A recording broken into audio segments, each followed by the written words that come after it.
let's just do two stories that I know the electronic intifada has exposed. Um, let's begin with the attack of October 7th.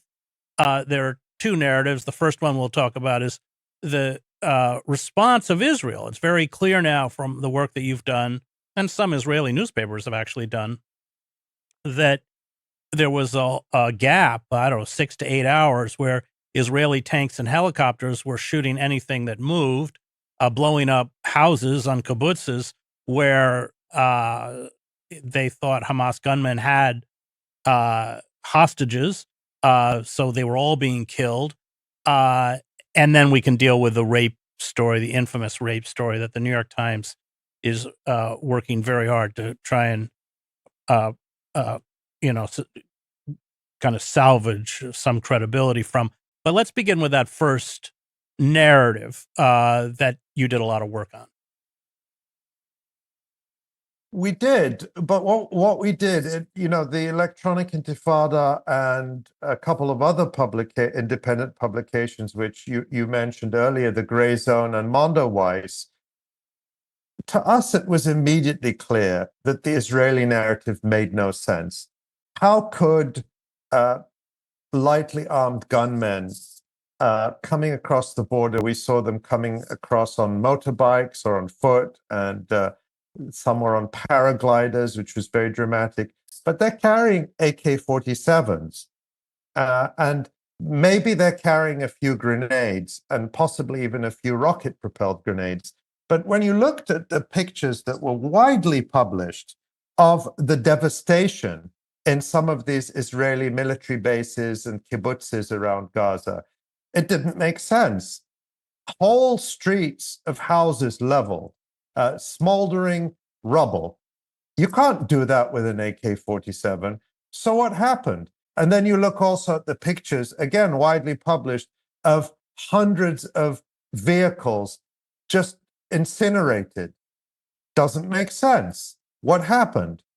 Well, very quickly, stories started to come out in the Israeli media within a few days. And the first big story we broke at the Electronic Intifada was the account of Yasmin Porat. She was a survivor of the violence that happened at Kibbutz Be'eri, which is one of the kibbutzes near the Gaza boundary fence. And the account she gave was broadcast in an interview on Israeli state radio in their morning show. So let's say roughly the equivalent of NPR's morning edition. This is a big platform, a big national platform in Israel.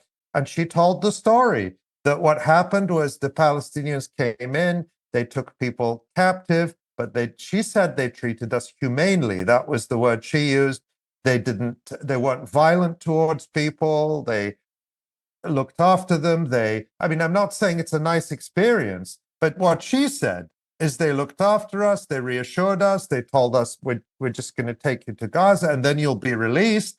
And she said very clearly that there was no violence, there was no shooting until the Israeli army and Israeli forces showed up and started shooting. And that in the house where she was being held with 13 other people, 12 Israeli civilians and one Palestinian from East Jerusalem who had been a driver at that supernova rave, who was also brought there by the Palestinian fighters. Everyone was killed except for her and one Israeli woman. And both of them, Yasmin Porat and the other Israeli woman, when they gave their accounts, they said it was an Israeli tank that opened fire and killed people, killed Israeli civilians. And there are other incidents like that. Then there was the revelation from the senior Israeli spokesperson that, the death toll was actually not 1,400 as initially claimed, it was 1,200. Why the change? Well, there were 200 bodies that were burned beyond recognition that we thought were Israelis, but turned out to be members of Hamas. Well, how does that happen? I mean, are you saying that if there are 200 burned bodies that you couldn't tell if they're Israeli or Palestinian, What does that mean? It means that you are firing at people indiscriminately or intentionally, but without regard as to whether they were Israeli or Palestinian. Then there was the Israeli police who revealed, a police source who revealed to Haaretz that at that supernova rave, where we're told that Hamas gunmen mercilessly murdered more than 300 people, that in fact IDF helicopters opened fire and hit people. They didn't give a number as to how many were hit by the gunfire. And revelation after revelation in the Israeli press.